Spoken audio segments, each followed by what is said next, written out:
책장을 쭉 넘기다 보니 마지막에 교인 명단이 나왔습니다. 숫자를 헤아려 봤습니다. 29명이었습니다. 순간 설마 하는 생각과 과거 어느 시대의 숫자를 잘못 적었나 싶었습니다. 그런데 아니었습니다. 교회에 전화를 드려 박영순 담임 목사님께 여쭙습니다. 대답은 더욱 놀라웠습니다. 29명이 맞고요. 그중 절반은 학생입니다. 오늘은 경북 봉화 산골의 작은 교회 이야기를 전해드리겠습니다. 경북 봉화군의 척곡교회입니다. 저는 최근 신문사로 배달된 책을 읽다가 깜짝 놀랐습니다. 책은 너무 예뻤습니다. 표지엔 수채화로 그린 아름다운 시골 교회가 있었습니다. 봉화 척곡교회 119년 이야기라는 제목의 책이었습니다.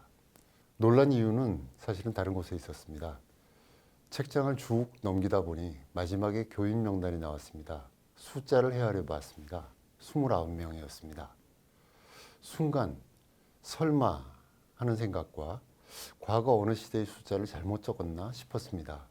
그런데 아니었습니다. 교회에 전화를 드려 박영순 담임 목사님께 여쭙습니다. 대답은 더욱 놀라웠습니다. 29명이 맞고요. 그중 절반은 학생입니다. 종교 담당 기자는 개신교 교회를 취재할 땐 등록 교인과 출석 교인을 구분해서 챙겨보고는 합니다. 등록 교인은 문자 그대로 등록한 교인입니다. 간단히 말씀드리면 각 교회가 스스로 밝히는 교인 숫자이기도 합니다. 등록만 하고 주일 예배에 안 나오는 교인이 있을 수도 있지요. 출석 교인은 다릅니다. 매주 주일 예배에 실제로 출석하는 나오는 교인의 숫자를 말합니다. 가령 등록교인 500명인데 출석교인 300명이라는 숫자가 나올 수도 있는 것이죠. 그래서 출석교인 숫자가 실제로 그 교회의 규모를 보여줍니다. 그런데 봉화 척곡교회는 그런 구분조차 사치스러웠습니다. 대개 교회는 출석교인 숫자도 장년과 청년 혹은 학생을 구분합니다. 장년은 11조와 헌금을 할 수 있는 연령대이고 학생은 오히려 교회에서 예산을 들여 양육해야 할 대상이죠. 그런데 29명 교인 중 학생이 절반이라니요. 사실상 자립이 어려운 정도의 교인 숫자가 아닐 수 없었습니다. 일단 그 숫자를 듣고 놀란 상태에서 책을 다시 들춰봤습니다. 봉화 척곡교회는 1907년 설립됐습니다. 1905년 을사늑약 직후인 1907년 서울에 살던 김종숙이라는 사람이 봉화로 내려왔답니다. 김종숙은 대한제국의 탁지부의 관리였고 세문안교회에 출석하던 크리스찬이었답니다. 나라가 망하자 외가 마을인 봉화 척곡으로 내려온 김종숙은 현지에 있던 장보구, 최재구 등의 크리스찬과 함께 교회를 창립합니다. 우국지사들이었죠. 외국 선교사의 지원은 없었습니다.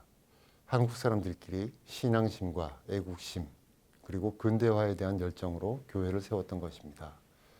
교회와 함께 명동서숙이란 근대 교육기관을 세운 것만 봐도 그 시절 이 마을 어른들이 품었던 신앙과 근대화에 대한 뜨거운 마음을 알 수 있습니다. 교회와 명동서숙은 이 지역의 민족운동의 구심점 역할을 했답니다. 3.1운동에도 앞장섰고요. 교회는 2016년 이후 매년 8월 29일이면 국치일 상기 음악회도 열고 있습니다. 교회 역사는 119년에 이르지만 자료는 많지 않습니다. 드문 자료가 모이게 된 것은 교회 설립자 김종숙의 손자인 고 김영성 장로의 역할이 컸습니다. 김영석은 봉화 척곡이 고향이지만 일찍이 고향을 떠났습니다. 그가 다시 돌아온 것은 65년이 지나서였습니다. 뉴질랜드까지 갔던 그를 고향으로 돌아오게 한 것은 아버지의 유언이었습니다. 2003년 고향으로 돌아온 김 장로는 자료를 샅샅이 뒤져서 모으고 역사를 정리하기 시작했습니다. 덕분에 2006년에는 한옥건물 예배당이 국가등록문화유산으로 지정됐습니다. 교회에서 소장하던 전적들도 등록문화유산으로 지정됐습니다. 생각하기 따라선 그럴 수도 있겠다라고도 할 수 있습니다. 그렇지만 그게 그렇게 쉬운 일이 아닙니다. 65년 만에 귀향해 발벗고 뛴 김장로가 아니었다면 결코 쉽지 않은 일이었을 것입니다. 책 발간은 더욱 쉽지 않았습니다. 한국 개신교 역사가 140년을 넘어서면서 100년사, 120년사를 펴내는 교회가 많습니다. 하지만 대부분 이런 책은 비매품이 많습니다. 작은 산골교회가 119년사를 비매품도 아닌 시판용으로 펴내는 것은 쉬운 결정은 아니었을 것입니다. 실제로 책 출간이 쉽지 않았다고 합니다. 일반적으로 개별교회 역사책은 그 교회의 장로님이 집필하는 경우가 많습니다. 그런데 봉화촉곡교회 역사책은 한국 교회사 전문가인 임희국 장신대 명예교수가 집필했습니다. 임 교수는 김 장로가 모은 교회의 자료를 바탕으로 경북 북부의 봉화촉곡교회를 중심으로 마치 동시문이 퍼져가듯이 당시 개신교와 사회상 그리고 근대사까지 보여주는 방식으로 집필했습니다. 이런 노력 덕분에 책은 120년 전 경북 북부의 작은 마을과 교회 이야기에서 시작해 그 무렵의 한국 그리고 동아시아의 상황을 조망할 수 있도록 구성되었습니다. 작은 교회가 시판용 책을 출간하는 과정은 앞서 말씀드렸지만 쉽지 않았습니다. 당장 비용서부터 문제였겠죠. 이 교회 박영순 담임 목사님은 통화에서 담임 목사 사택을 마련하기 위해 모으던 금액을 책 출간에 보탰다고 했습니다.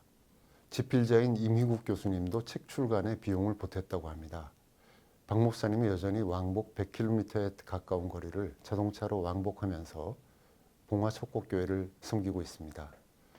박 목사님께 왜 굳이 비매품 아닌 시판용으로 출간했는지 여쭤봤습니다. 답은 간단했습니다. 백과사전처럼 책꽂이에만 꽂히는 책이 아니라 많이 읽혔으면 하는 바람에서 일반 출간을 했다라고 말했습니다. 왜 120년이 아니고 119년이냐고도 여쭤봤습니다. 그랬더니 사실 120년까지 교회가 어떻게 될지 장담할 수 없어서 미리 냈다고 했습니다. 책 마지막에 29명 명단을 실은 것에 대해서는 지금은 청소년들이지만 이 책에 이름이 실린 학생들이 시간이 흐른 후에라도 여기 내 이름이 있네 하며 자랑스러워하길 바라는 마음에서 현재 출석교인의 이름을 모두 다 넣었다고 했습니다. 봉화촉곡교회를 가보지는 못했습니다. 하지만 사진과 그림만 보아도 참 아름다운 교회라고 생각했습니다. 이 책을 읽으면서는 자부심도 매우 강한 교회라는 것을 알게 됐습니다. 교회는 지난 29일에 이 책이 출간된 것을 기념해 북토크 행사도 가졌다고 합니다. 예배당에는 많이 앉으면 70명쯤 앉을 수 있는데 이날 행사에는 110여 명이 참석해서 중간에까지 자리를 꽉 채웠다고 합니다. 역사를 기억하고 자부심을 가진 교회입니다. 그런 태도는 늘 존경스럽습니다. 이 글을 쓰고 있던 중 전북 전주의 서문교회가 역사관을 개관한다는 소식을 접했습니다. 전주 서문교회는 1892년 설립된 교회입니다. 이런 교회들이 역사관을 마련하고 역사책을 내는 사실이 한국 교회가 역사를 기억하고 기록하고 보여주는 아름다운 모습이라고 생각합니다.